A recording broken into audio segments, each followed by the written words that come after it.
Sheba has held many interesting and demanding jobs, and she's excelled at all of them. And what I find most rewarding is when I go to meetings with peers and with the professionals of different ages, and they sort of look around the room and they see the name tag, and then they look at me and say, "Are you the father of Sheba Crocker?" And so what she's taught me is that it's her time has come, and she's become who she is, an important player in American foreign policy. And so, one thing you learn from that is that times change and things move on, and it's very exciting if you can keep that in the family.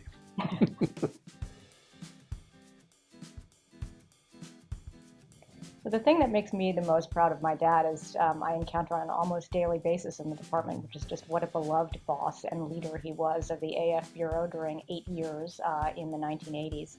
And I just constantly run into people who worked for him or with him during that time, and they all are always so positive about that experience. And that always makes me really proud as your daughter. Well, I think my dad was an early feminist, and he probably wouldn't have admitted it and probably didn't even know it. But I think the thing that he did the most to advance gender equality, at least for me and my sisters, was just never to make it an issue.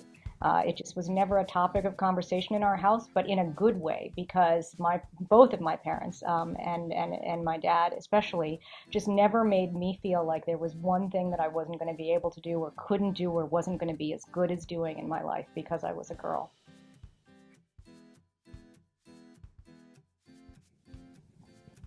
Well, one bit of advice is to remember that half the human race needs to be participating in all professions, and it's a matter not only of equity and ethics, it's a matter of getting the right sample of the best and brightest so that you can have the best teams and the best professionals.